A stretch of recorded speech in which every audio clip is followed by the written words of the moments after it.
വയനാട്ടിൽ വീണ്ടും വൻ ലഹരിവേട്ട. കഴിഞ്ഞയാഴ്ച 7 ഗ്രാം MDMA-യുമായി പിടികൂടിയ കാസർഗോഡ് സ്വദേശികളുടെ കാറിൽ നിന്ന് 285 ഗ്രാം MDMA കൂടി കണ്ടെടുത്തു.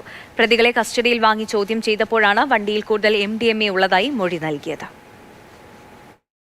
മാർച്ച് 19-ന് MDMA-യുമായി പിടിയിലായ കാസർഗോഡ് ചെർക്കള സ്വദേശി KM ജാബിറിനെയും മൂളിയാർ സ്വദേശി മുഹമ്മദ് കുഞ്ഞിയെയും കൂടുതൽ ചോദ്യം ചെയ്തതോടെയാണ് വൻ ലഹരിവേട്ടയ്ക്ക് കളമൊരുങ്ങിയത്. റിമാൻഡിലായിരുന്ന പ്രതികളെ കസ്റ്റഡിയിൽ വാങ്ങി എക്സൈസ് വിശദമായി ചോദ്യം ചെയ്യുകയായിരുന്നു. അപ്പോഴാണ് കാറിൽ കൂടുതൽ മയക്കുമരുന്നുണ്ടെന്ന് ഇവർ വെളിപ്പെടുത്തിയത്. പ്രതികൾ സഞ്ചരിച്ചിരുന്ന കിയ കാരൻസ് കാർ അന്ന് തന്നെ എക്സൈസ് കസ്റ്റഡിയിലെടുത്തിരുന്നു. ജാബിറിന്റെയും മുഹമ്മദ് കുഞ്ഞിയുടെയും സാന്നിധ്യത്തിൽ കാർ വിശദമായി പരിശോധിച്ചു. ബൂട്ടിലെ പ്രത്യേക അറയിൽ സൂക്ഷിച്ചിരുന്ന 285 ഗ്രാം MDMA കൂടി ഈ പരിശോധനയിൽ കണ്ടെടുത്തു.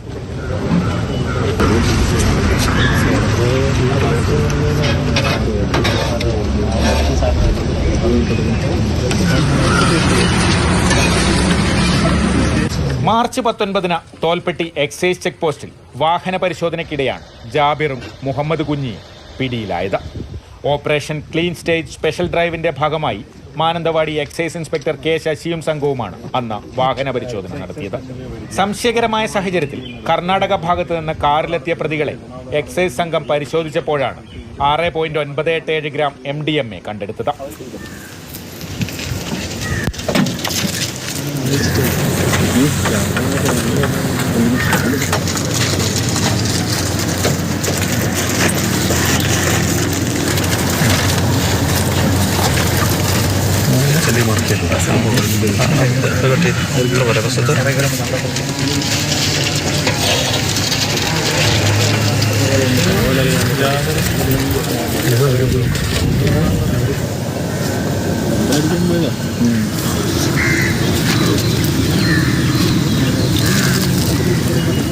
ജാബിർ മുൻപും MDMA കടത്തിയ കേസിൽ പ്രതിയാണെന്ന് അന്വേഷണത്തിൽ വ്യക്തമായി.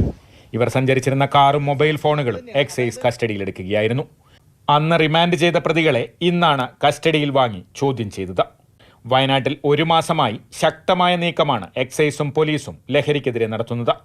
പോലീസിന്റെ ഓപ്പറേഷൻ ഡി ഹണ്ടിന്റെ ഭാഗമായി ജില്ലയിൽ 1 മാസത്തിനിടെ 335 കേസുകളിലായി 344 പേർ അറസ്റ്റിലായിരുന്നു. മാതൃഭൂമി ന്യൂസ്, വയനാട്.